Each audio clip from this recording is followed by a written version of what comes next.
Hello everyone, welcome back to the channel. Senior citizen को post office से मिलने वाली एफडी इंटरेस्ट इनकम पे टैक्स और टीडीएस कैसे चार्ज किया जाता है, इस वीडियो में आज आपसे शेयर कर रहा हूं। और आप लोग की क्वेरीज भी आ रही थी कि सर पोस्ट ऑफिस जो एफडी पे इंटरेस्ट हमें पे करता है वो टीडीएस कब काटता है, कितना काटता है और क्या इस पे हमें अलग से टैक्स भी देना होता है। तो आप लोग की क्वेरीज भी इस वीडियो में आंसर करने जा रहा हूँ। वीडियो काफ़ी इन्फॉर्मेटिव होने वाली है, इसलिए वीडियो को जरूर लाइक और शेयर कर दें यदि पसंद आती है तो, और चैनल पर नए हैं तो सब्सक्राइब जरूर कर लें। देखिए, पोस्ट ऑफिस से जो आपको इंटरेस्ट मिलती है एफडी पे, उस पर टीडीएस किस तरीके से पहले चार्ज किया जाता है उसको बात कर लेते हैं। यहाँ पे ये कि यदि आप एक फाइनेंशियल ईयर में आपको 50,000 तक की इंटरेस्ट इनकम होती है, जो कि असेसमेंट ईयर 25-26 के लिए एप्लीकेबल है, मतलब कि फाइनेंशियल ईयर जो अभी बीता है दोस्तों 24-25 का, जिसकी आईटीआर आप असेसमेंट ईयर 25-26 में फाइल करेंगे, उसमें ये रूल है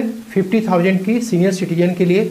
लेकिन नेक्स्ट ईयर से ये लिमिट अब आपकी 1 लाख रुपीज़ तक हो चुकी है। तो एक सीनियर सिटीजन को पोस्ट ऑफिस से एफडी पे इंटरेस्ट 1 लाख रुपीज़ तक मिलती है, तो उस केस में नेक्स्ट ईयर से कोई भी टीडीएस नहीं कटेगा। लेकिन अभी के लिए 50,000 तक की लिमिट है।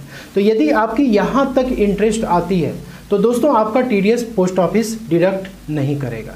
लेकिन यदि इसके ऊपर क्रॉस करता है, जैसे आप लोग की क्वेरी आ रही थी कि सर यदि पोस्ट ऑफिस हमें एफडी पे 60 से लेकर 70,000 रुपीज़ पर एनम इंटरेस्ट पे करता है, तो इस केस में टीडीएस वो कितना काटेगा। तो 50,000 रुपीज़ के ऊपर यदि ये क्रॉस करेगा तो उस केस में 10% के रेट से टीडीएस कट जाएगा सेक्शन 194IA में। लेकिन यहाँ पर आपको एक फ़ायदा मिल जाता है कि यदि आप पोस्ट ऑफिस में टैक्स सेवर एफडी आपने कराया है, जो कि 5 ईयर्स के टाइम होराइजन्स के लिए आता है, तो उसमें आप ओल्ड टैक्स रेजिम में 1.5 लाख तक की टैक्स बेनिफिट आप क्लेम कर सकते हैं। और थर्ड पॉइंट ये है कि पोस्ट ऑफिस एफडी इंटरेस्ट पे टीडीएस ना काटे, तो उस केस में आपके सामने एक ऑप्शन अवेलेबल हो जाता है फॉर्म 15H का, जो कि आप पोस्ट ऑफिस को सबमिट करेंगे। उसमें आप अपनी टोटल इनकम को डिक्लेयर करेंगे। लेकिन यहाँ पे कंडीशन ये है कि आपकी एक फाइनेंशियल ईयर में जो टोटल टैक्सेबल इनकम आती है, सारे डिडक्शंस को माइनस करने के बाद जो रिबेट आपको मिलती है 87A की, उसको माइनस करने के बाद क्या होनी चाहिए, नील होनी चाहिए। तो नॉर्मली ओल्ड टैक्स रिजिम में 5 लाख तक की यदि आपकी टोटल इनकम आती है सब कुछ एडजस्टमेंट करने के बाद, तो दोस्तों उसमें 87A की रिबेट आपको मिल जाती है, आपका टैक्स नील हो जाता है। वैसे न्यू टैक्स रेजिम में भी आपकी सारी एडजस्टमेंट करने के बाद 7 लाख तक आती है। हालांकि ये लिमिट अब नेक्स्ट ईयर से दोस्तों 12 लाख की हो जाएगी। तो आपका यदि टैक्सेबल इनकम नील आता है तो उस केस में आप फॉर्म 15H को सबमिट करके टीडीएस से बच सकते हैं। दोस्तों यहाँ पे जो सेकेंड है कि इनकम टैक्स आपको इस इंटरेस्ट इनकम पे करना है कि नहीं करना है। तो एफडी से मिलने वाली जो भी इंटरेस्ट इनकम होती है उस पर स्लैब रेट से टैक्स लगता है। टीडीएस आपका भले ही ना कटे, लेकिन टैक्स आपका उस पर चार्ज किया जाता है। तो आपको आईटीआर फाइल करते समय इस एफडी की इंटरेस्ट इनकम को आपको अपने इनकम में जोड़ना पड़ता है। तो दोस्तों वहाँ पर भी आपको एक फ़ायदा मिल जाता है कि यदि आप एक सीनियर सिटीजन है और आप ओल्ड टैक्स रेजिम में अपने आईटीआर को फाइल कर रहे हैं, तो 50,000 तक यदि आपकी इंटरेस्ट इनकम है तो आपको 80 टीटीबी का यहाँ पे डिडक्शन मिल जाता है और आपका यहाँ पर भी टैक्स 0 हो जाता है। ये इंटरेस्ट आपका टैक्सेबल तब होगा जब 50,000 रुपीज़ के ऊपर क्रॉस करेगा।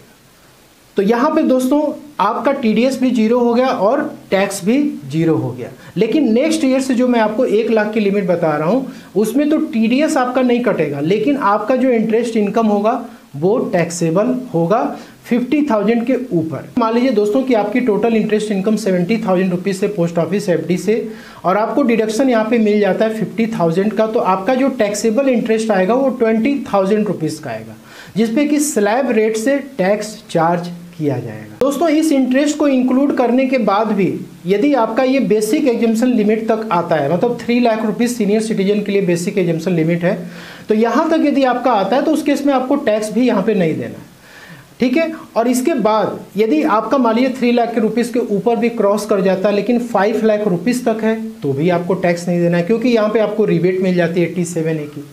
वैसे दोस्तों यदि आप न्यू टैक्स रेजिम में जाते हैं तो उस केस में आपको 80 टीटीबी का जो डिडक्शन है वो आपको नहीं मिलता है, ठीक है। तो यहाँ पर आपका जो न्यू टैक्स रेजिम में जो इंटरेस्ट होगा वो सारा अमाउंट आपका टैक्सेबल होगा स्लैब रेट से। तो यदि आपको 60 से लेकर 70,000 तक की इंटरेस्ट इनकम हो रही है तो उस केस में स्लैब रेट से टैक्स चार्ज किया जाएगा। लेकिन उसमें भी है कि 7 लाख तक यदि आपकी आ रही है टोटल, तो उस केस में आपका यदि टैक्स बनता भी है तो आपको रिबेट मिल जाती है और आपका टैक्स नील हो जाता है। यहाँ पे एक एग्जांपल से ये सारी चीज़ें आपकी क्लियर हो जाएंगी। ओल्ड टैक्स रिजिम और न्यू टैक्स रिजिम में कैसे इसका ट्रीटमेंट होगा। देखिए यहाँ पे एक सीनियर सिटीजन, नॉर्मल सिटीजन दोनों का ही एग्जांपल हम लेके चल रहे हैं। एफडी से इंटरेस्ट इनकम आपको मान लीजिए कि 60,000 रुपीज़ सीनियर सिटीजन को भी हुआ और नॉर्मल सिटीजन को भी 60,000 का हो रहा है। और सेविंग बैंक से जो इंटरेस्ट आपको मिली 8,000 की, दोनों को मिल रही है। टोटल आपकी इंटरेस्ट इनकम हो जाती है 68,000 रुपीज़ की। अब देखिए यहाँ पे जो टीडीएस आपका डिडक्ट होगा सेक्शन 194A में, यहाँ पर हम असेसमेंट ईयर 25-26 के लिए कैलकुलेशन आपको दे रहे हैं। तो यहाँ पे 60,000 जो कि सीनियर सिटीजन केस में कि 50,000 रुपीज़ के ऊपर जैसे ही आपकी इंटरेस्ट इनकम क्रॉस करेगी तो 10% का टीडीएस यहाँ पे डिडक्ट होगा, तो 6,000 की आपकी टीडीएस अमाउंट आ गई।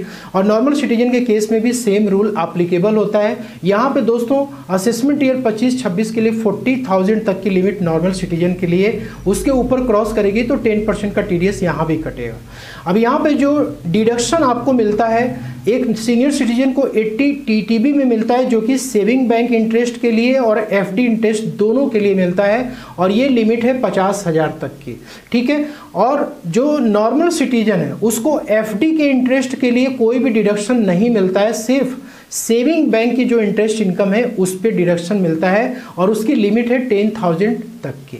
यहाँ तक यदि आपकी आती है तो आपको डिडक्शन मिलेगा, ठीक है। न्यू टैक्स रेजिम में आपको ये डिडक्शंस अलाउ नहीं किए गए हैं, तो आपका जो टैक्सेबल इंटरेस्ट दोस्तों आएगा ओल्ड टैक्स रेजिम में वो कुछ इस तरीके से आएगा। यहाँ पर आपका ये टोटल इंटरेस्ट इनकम कितना हो गया, 68,000 हो गया। 50,000 आप 80 टीटीबी का माइनस कर दीजिए तो ये आपकी इंटरेस्ट इनकम जिसपे कि टैक्स स्लैब रेट से चार्ज किया जाएगा। वैसे यदि आप सेकेंड सिनारियो लीजिए तो यहाँ पे एफडी की इंटरेस्ट इनकम कितनी आई थी, 60,000 की आई थी। इसमें 8,000 आपको सेविंग बैंक की इंटरेस्ट मिली और आपको डिडक्शन मिल गया 80 टीटीए का जो कि मैक्सिमम 10,000 तक है, लेकिन आपका जो एक्चुअल इंटरेस्ट होगा सिर्फ वही आप क्लेम कर पाओगे। तो 8,000 में आपका 8,000 माइनस हो गया तो आपकी जो नेट टैक्सेबल एफडी की इंटरेस्ट इनकम आई वो 60,000 रुपीज़ आई, और इस पे जो टैक्स पे करना होगा स्लैब रेट से पे करना होगा। लेकिन न्यू टैक्स रेजिम में यदि आप चलें तो यहाँ पर आपका जो टोटल इंटरेस्ट इनकम है 68,000, इस पे पूरा टैक्स आपको देना पड़ेगा। इसी तरीके से नॉर्मल सिटीजन के केस में भी सेम रूल अप्लाई हो जाता है। अब दोस्तों यहाँ पर ओल्ड टैक्स रेजिम हो या न्यू टैक्स रेजिम हो, जो टैक्स फ्री लिमिट है 5 लाख और 7 लाख की यदि यहाँ तक आती है, उस केस में इस पे जो भी आपके टैक्सेस बनेंगे उस पे आपको रिबेट मिल जाएगी 87A की, और आपका जो ये टीडीएस कटा है, ठीक है, सेक्शन 194A में, ये आपको रिफंड हो जाएगा। लेकिन यदि आपकी टैक्स फ्री लिमिट के ऊपर क्रॉस कर जाती है टोटल इनकम, तो ऐसे केस में आपके जो भी टैक्सेस बनेंगे उसमें से ये टीडीएस आपकी एडजस्ट हो जाएगी और नेट अमाउंट जो है वो आपका, यदि टैक्स ज़्यादा तो आपको पे करना होगा, यदि आपके टैक्सेस कम हैं तो आपके रिफंड से ये एडजस्ट हो जाएंगे और रिमेनिंग अमाउंट आपको रिफंड इशू हो जाएगा। तो आशा करता हूँ कि आपके सवालों का जवाब मिल गया होगा। वीडियो पसंद आए तो अच्छी लगे लाइक शेयर जरूर करिए। मिलते हैं अगले नेक्स्ट वीडियो में। Thank you so much for